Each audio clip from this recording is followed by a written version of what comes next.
It is Nemone with you, and White Chalk was one of my favourite albums of 2007, and PJ Harvey, I think, one of my gigs of the year, and we were lucky enough to catch up with Polly Jean when she came into Six Music. So, let's hear what she had to say after the first track from her album White Chalk. This is The Devil on Six Music. PJ Harvey, welcome. It's lovely to welcome you to Six Music. Do you prefer Polly Jean? Anything is fine with me. Okay. We'll go for Polly then, perhaps. Okay. Now, White Chalk, one of our albums of the year. We absolutely loved it. And we were lucky enough to be the first, actually, to play it when under ether on radio in the UK.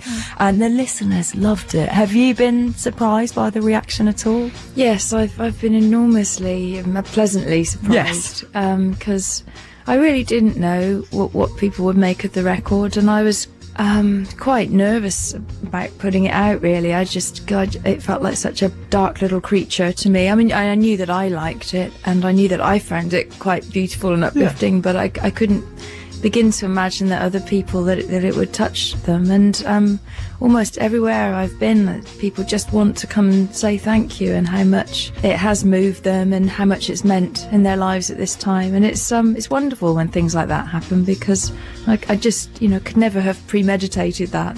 You kind of create it, and then you just put it out there. Hope that it is received in a good way, but you can never tell. And sometimes you can make something that you feel is a very strong, good piece of work, and it will just fall away and people aren't interested. So you just cannot ever know what and how it's going to be received. I mean, it's obviously a personal sort of journey that you go on when you make another album. This one's different again, isn't it? And when did most of White Chalk come together for you? Well, it was really over the 2.5-3 years prior to the release. During that whole time, I was writing, working through ideas, and reaching around in the dark to see where I wanted to go. So I'd try one way, I'd try another, and slowly it sort of formulated itself. But it was quite a long period of writing. I mean, like you say, it's a dark little creature in places as a listen as well. Was it a sort of happy process, or just... It was, funnily enough. It was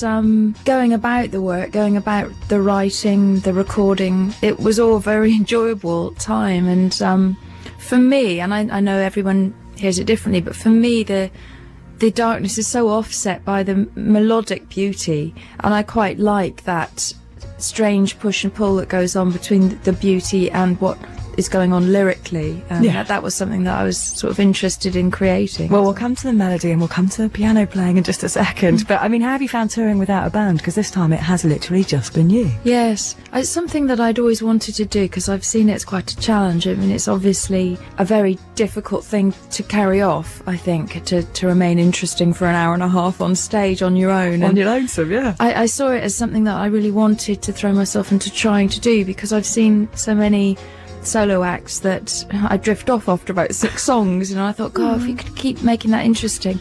And then it just felt like the right time to try and do it, because the record is such a small little thing, and it felt like it was the time then to do that solo performance. And also the nature of how I wanted to perform, because I didn't feel like touring consecutive nights. No. I wanted to remain fresh and excited about each show, and for me that meant doing maybe 1 show a month. Yeah. And going home afterwards, Getting a bit of space from it. And I'd really wanted to do that for years. The only way you can financially make that work is to be on your own, because I can't afford to pay musicians just to be available in the month's time. Exactly. So that's how it came about, really. But it's been completely liberating experience. I've learnt so much from doing it and enjoyed it. But I mean, we were lucky enough to see you at the Royal Festival Hall in London earlier this year, and you did look like you enjoyed it. I thoroughly enjoy it. It's an odd combination, because I do get much more nervous playing on my own, obviously, because you have to hold the whole thing together. But at the same time, it's just such a wonderful experience. I feel very much more connected, I think, to the actual moment that I'm in and the audience, because if you're up there on your own, the only people you have to relate with are the audience. Absolutely. And so it becomes a much warmer event in general, I think, because the people that come to see me know that, and it becomes about all of those people in the room at the time. Somebody said they loved your shoes at the time, which I think you said, yes, I like them too. Were they Louboutin? They looked like they had a red sole. They looked very... I don't think they were any particularly famous make or anything. I've had them for about 11 years. So they weren't new shoes. They were just favourite shoes. Yeah. And that wonderful cream sort of white dress and tousled hair, which, I mean, it wasn't it was a different style to how we've seen you before. So was that a conscious decision, or did you just... Is that where you were at the time? Well, it is. I always enjoy the imagery that goes with the music, and coming from a visual arts background, it's always been very natural for me to think in visual terms as well as musical, and it just felt right. And well, myself and two girls that I've worked with for years now, the Mochnacz twins. Yes. But Maria is my artistic collaborator for the record covers and videos, and Annie, her identical twin sister, is actually a seamstress, and so the three of us always knock around the ideas for the whole visual aspects, and that's what we all came up with. But it always comes from the music first, really. We listen to what the music makes us feel, and I was saying how I felt like I wanted to be very covered, sort of ankle to neck, but almost in a blank canvas, really. I wanted to... The whole sort of idea was that I'd be like a walking piece of artwork. Oh, you were? I mean, how was it playing the piano with it? Because the sleeves sort of come down, and I didn't know whether they were getting in the way at all. You get used to it. You negotiate that. I know between songs I have to make sure my sleeves are puffed up, so that you're actually pulling your imaginary sleeves away there. But it also contributes to the whole nature of the performance, and I like that. I mean, clothes and the visuals are very important because they contribute to how I will present the music. Sure. And just when it's and obviously when it's just you, that's all we can see. Yes, so it is important. Yes, yes. Now, has it been fun learning the piano? It's been enormous fun in experimenting with this giant thing that I know nothing about. So it's thrown the gates open in terms of inspiration, because again, I just feel like I'm starting from the beginning. But it's an instrument that I still feel so unfamiliar with, but that's not a bad thing. I think it's like I said, it's brought so many new ideas and new inspiration, because of exactly that. I'm totally unfamiliar with it, slightly nervous of it. So it's just you take it, and you really... I mean, we were so impressed with the playing. Oh, really? And you'd never know that you'd just taken it up for this album. Incredible. Well, I guess I think of myself as a songwriter more than a musician, and I think I do a lot by ear, and did from a very young age. So I just do it by feel, really. And I know that I play the piano in a very simple way, but that kind of isn't important. It's about the feel and the soul behind it. Oh, even just with you and the piano and the metronome was just simple, but it really works. It was perfect.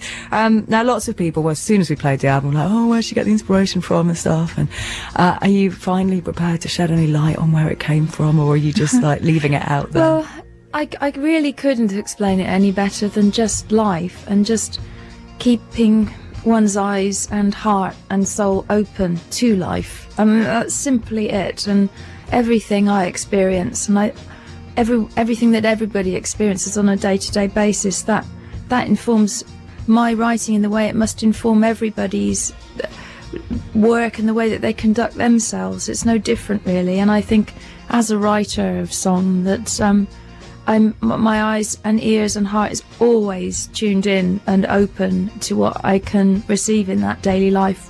And it can be anything from very immediate surroundings, or friends, or family, what's going on, to much more global things, to the way that I'm affected by news stories or the war, various wars that are happening. So it's just everything. It's just absorbing life, being sensitive to that. And before we let you go, we should find out if you have at the moment got any plans for next year, for 2008.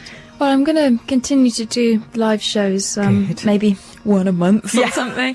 Probably do that. We'll all be waiting. I know lots of people pleased to hear that. More PJ Harvey shows. Probably through till the summer, and then I'll probably be pulling down the shutters and starting to write and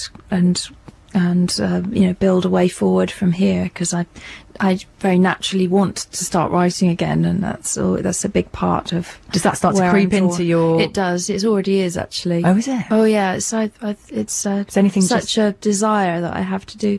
So I'll be doing that. But in the meantime, I've already written a new collaborative record with John Parrish, and I don't know if you're familiar. I did a record with him in '98 called Dancehall at Louse Point. Yeah. And this is our second collaboration album, and that's written, and we're recording it in January, hoping to get it out in September of next year. Oh, fantastic. And will there be any performances around that? Yeah, we're intending to do a couple of short tours, maybe a couple of 3-week tours. And we've got a little band put together, and it should be a lot of fun. It's very, very different to White Chalk. Well, we would love to get you back and talk more in the new year if we can. Oh, I'd love 2008. to, yes. Come back and see us, and perhaps choose some more music. But obviously, we've been talking about White Chalk. It is one of our favourite albums of the year. All of them. Piano, we love White Chalk. When Under Ether. What would you like to play from it if you could choose one? Ooh, I go through phases of different songs being drawn to them, and I'm really loving Grow, Grow, Grow at the moment, so maybe that one. Grow, Grow, Grow it is. PJ Harvey, we wish you well. Thank you. Good luck. Thank you very Lovely much.